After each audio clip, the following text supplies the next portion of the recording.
Railway भूमि से अतिक्रमण हटाने के लिए जिलाधिकारी धीराज सिंह गब्रियाल की अध्यक्षता में एक अहम बैठक हुई।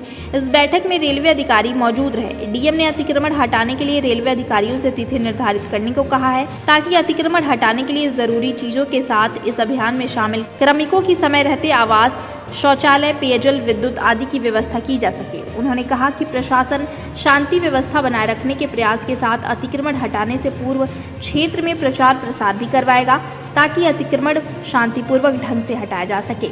इस बैठक में एसएसपी पंकज भट्ट, अपर जिला अधिकारी अशोक जोशी, नगर आयुक्त पंकज उपाध्याय, रेलवे के प्रतिनिधि VK Singh, ASC RPF Pramod Kumar, city magistrate Richa Singh, उप जिलाधिकारी मनीष कुमार सिंह सहित तमाम अधीनस्थ शामिल रहे। रेलवे के कर्मचारियों के साथ, रेलवे अथॉरिटीज़ के साथ हमारी मीटिंग थी, जिसमें एसएसपी और सारे हमारे मजिस्ट्रेट वगैरह आए। तो उसमें जो असेसमेंट हमारा है उस हिसाब से हम लोगों ने बता दिया रेलवे को कि जब भी आप लोगों को अतिक्रमण हटाना है तो अपने हिसाब से वो डेट हमें बता दें। लेकिन उससे पहले जितने भी फोर्स यहाँ पे लगेगी उनके रहने की व्यवस्था, जैसे चाहे पैरामिलिट्री फोर्स आए या पीएसी आए, तो उन लोगों की रहने की व्यवस्था जहाँ वो लोग रहेंगे तो वहाँ पे टॉयलेट्स, बाथरूम, इन सारी चीज़ों की व्यवस्था उन लोगों को करनी पड़ेगी। और जितने ऑफिसर्स यहाँ पे तैनात रहेंगे तो उनके रहने की व्यवस्था भी करनी पड़ेगी, क्योंकि हमारे पास कितने गेस्ट हाउसेस तो है नहीं। तो अभी हम लोगों ने एक असेसमेंट करके उनको एक एस्टीमेट हम लोग दे देंगे कल तक, और किन किन जगहों पर हमारी फोर्स रहेगी वो उन जगहों पे उनको बता देंगे कहाँ पे इन लोगों ने व्यवस्थाएं करनी है जी। तो जो भी इनका रहता है कि जब से ये हटाना चाहेंगे तो कम से कम 5-10 दिन पहले तो ये सारी व्यवस्थाएं हम लोग को चाक चौबंद चाहिए। इसके अलावा जितना भी खर्चा आएगा, खर्चा का मतलब ये नहीं कि हम अननेसेसरी ये बात कर रहे हैं, क्योंकि चाहे पैरामिलिट्री फोर्स आएगी तो उनके लिए रहने की व्यवस्था होगी, उनके टॉयलेट्स की व्यवस्था होगी, बिजली पानी की व्यवस्था होगी। जब वो लोग रहेंगे, जब अतिक्रमण हटेगा तो मिनिमम 1-1.5 महीने भी लगेंगे।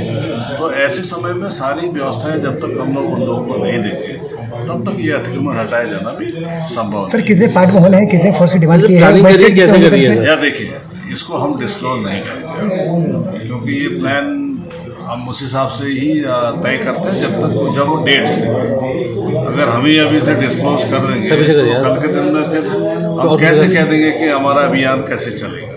तो ये सारी चीज़ें एक प्लान का ही एक वो होती है, अंग होती है। तो इसलिए हम डिस्क्लोज अभी नहीं कर सकते कि आपको कि हम कितनी फोर्स और कितने लोग आ रहे हैं। लेकिन इतना है कि शांति व्यवस्था हमें देखना है, अतिक्रमण हटाने का काम उनका है, लेकिन शांति व्यवस्था के दृष्टिकोण से हम कोई कमी हम लोग नहीं चाहते। सर, अतिक्रमणकारी कोई अंतिम नोटिस भी देंगे, चेतावनी जारी करेंगे?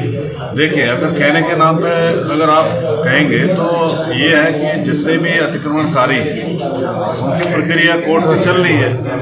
प्रथम स्तर पे रेलवे कोर्ट ने इनको सुना है, उसके बाद डिस्ट्रिक्ट लेवल पे जो भी कोर्ट है उसने सुना है, और माननीय उच्च न्यायालय के डायरेक्शन के बाद वो सारी कार्रवाई चल चुकी है। लेकिन हाँ, इतना जरूर है कि जिस दिन इनका अतिक्रमण हटाना होगा उससे काफ़ी समय पहले से इन लोगों को नोटिस किया एक मुनादी के माध्यम से सूचित करेंगे, ताकि उन लोगों को कोई परेशानी न हो, क्योंकि बहुत सारे लोग ऐसे भी होंगे जो अदर स्टेट्स के भी होंगे, तो हो सकता है उनको जाना भी पड़े। तो ऐसा नहीं है, हमारे यहाँ के भी होंगे। तो ये सारी चीज़ें देखी जाए। सब पुनर्वास का मुद्दा बार बार उठ रहा है, लोग जनप्रतिनिधि वहाँ पर जो लोग स्थायी लोग वो लगातार मांग कर रहे हैं।